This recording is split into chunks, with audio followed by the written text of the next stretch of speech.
Hi everyone. Being a teacher, I often get queries from students कि sir पढ़ाई तो बहुत करी थी, रिवीजन भी किया था, but was not able to recall that particular information during the exam.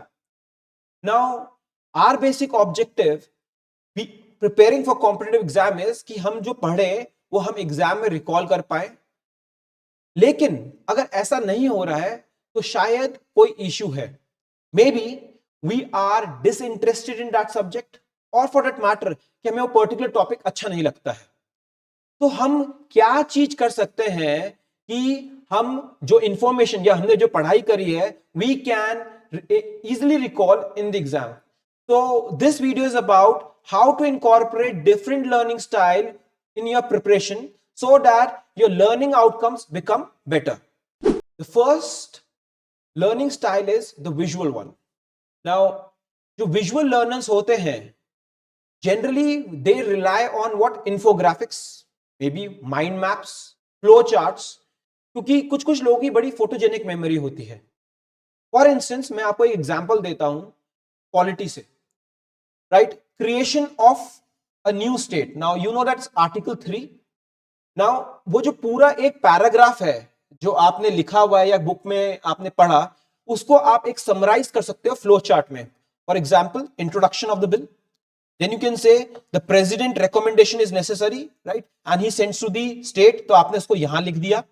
और उसके बाद जो नॉर्मल प्रोसेस है कि हाँ लोकसभा में गएगा या राज्यसभा में इंट्रोड्यूस होगा, सिंपल मेजोरिटी से पास होगा, सेकेंड हाउस में जाएगा, उसके बाद प्रेसिडेंट उसमें साइन करेगा and new state is created. Now here you see that जो आपकी इतनी सारी इंफॉर्मेशन थी आर्टिकल 3 के regarding with the creation of new state, आपने उसको समराइज कर दिया एक फ्लो चार्ट में. Now, when you are revising this stuff, it becomes really easy and very easy to recall also. Second example मैं देता हूं कि आप इस तरीके से भी इंफॉर्मेशन डिपिक्ट कर सकते हैं. Right, for example types of amendments. Now you know that the constitution could be amended in 3 ways. ठीक है, एक है आपका सिंपल मेजोरिटी से और दूसरा है अंडर आर्टिकल 368. तो आप क्या करोगे, बेसिकली सिंपल मेजोरिटी लिखा आपने, फिर आपने बताया कि सिंपल मेजोरिटी क्या होती है और आपने कुछ एग्जांपल लिख दिए. Similarly special majority in the house, right, in the parliament, तो आपने स्पेशल मेजोरिटी में कौन कौन कितने मेंबर्स चाहिए होते हैं और कुछ एग्जांपल लिख दिए.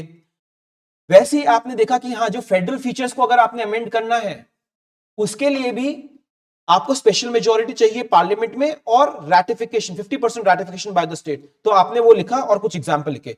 Now when you revising, now amendment वाला जो चैप्टर है वो 3-4 पन्नों का है. अगर आप इसको इस तरह लिख देते हैं तो आपको जो एक दो पन्नों में ये एक्सप्लेन करा है एक दोबारा नहीं पढ़ना पड़ेगा. And this is easy to recall. This is the visual medium which you can incorporate in your learning style during the preparation phase. The second way to learn is via auditory mechanism. जो आप सुन रहे हो, for example आप class में बैठे हो और teacher पढ़ा रहा है, तो this is auditory learning style. Similarly you can incorporate via watching YouTube videos maybe, या फिर आप पॉडकास्ट देखते हुए. नाउ कुछ सर्टेन सब्जेक्ट्स होते हैं जहां पे may be you find the information too much. For example, अगर हम आर्ट एंड कल्चर की बात करें, सो आर्ट एंड कल्चर अगर आप किसी बुक से पढ़ रहे हो, at times it can become boring. So it's better कोई आपको पढ़ा रहा है, आपको नए तरीके से पढ़ा रहा है, या फिर जो मेहनत उन्होंने करी हुई है वीडियो बनाने में या लेक्चर में, so you get a very structured style कि इसको कैसे पढ़ना है. So you can incorporate auditory style in certain particular subject और topics. The third learning style is the most conventional one, जो हम बचपन से करते हुए आ रहे हैं, that is reading and writing. तो आप किताब पढ़ते हो. फॉर इंस्टेंस हम पॉलिटी की बात कर रहे थे, तो आप किताब पढ़ रहे हो अमेंडमेंट वाला chapter. So you read the chapter and then you summarize in your own handwriting, notes बना लेते हो. So this is the most conventional style, which is maybe इसके बिना आप एग्जाम क्लियर भी नहीं कर सकते. This is you have to incorporate, but you can complement it with the other styles. The last style is kinesthetic style. Now kinesthetic style जो students होते हैं generally they absorb information, they cannot sit still first of all. तो उनको कोई ना कोई चाहिए साथ में उनके पढ़ने के लिए. Now you can also incorporate this kind of style in your learning. For example, you go out on a field trip. Supposedly आप आर्ट एंड कल्चर ही पढ़ रहे हैं, then you go out and see a temple, then you start correlating कि हाँ ये यार ये नगारा स्टाइल है या द्रविडन स्टाइल है. या फिर आप ग्रुप डिस्कशन में पार्टिसिपेट करते हो. This is also way how you can actually memorise information. और आप ट्राई करना इसको maybe via group discussion. तो आपको याद रखना कि ऐसा होगा कि जब एग्जाम लिख रहे होंगे तो वो दिन याद आएगा जिस दिन आपने वो पर्टिकुलर डिस्कशन किसी पर्टिकुलर इंडिविजुअल के संग किया था. तो what should be your strategy? तो आपको क्या करना है, आपको सारी जो लर्निंग स्टाइल्स हैं उनको इनकॉर्पोरेट करना है. हम इसे बोलते हैं multi modal way of learning. So may B you can start with what, your reading writing. Reading writing तो this is you have to do it. इसके बिना तो कुछ काम ही नहीं है.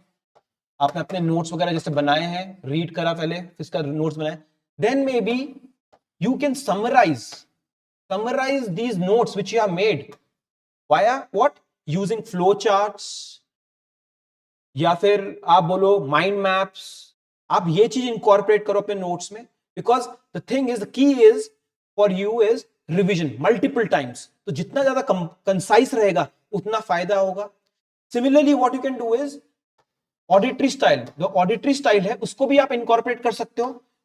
फॉर एग्जाम्पल, आपने कोई पर्टिकुलर चैप्टर पढ़ा, आपने क्या करा, एक छोटा सा वीडियो जाके यूट्यूब में देख लिया और मे बी कोई पॉडकास्ट सुन ली. मे बी अभी कोई पर्टिकुलर वर्डिक्ट आई सुप्रीम कोर्ट की, यू गो ऑन यूट्यूब और वहां पे किसने इसके ऊपर कमेंट्री करी है. So you can always incorporate this style as well. So the crux is that you have to remember the things which you have studied in the exam, and for that you can do is कि आप ये जितने भी तरीके हैं इनको incorporate करो अपनी प्रिपरेशन में. And mark my words, you can see you will see drastic improvement in your learning. और आप चीजें रिकॉल कर पाओगे. That will be all for today, and I will see you with the next video कि how to make great notes. Till then, goodbye and take care.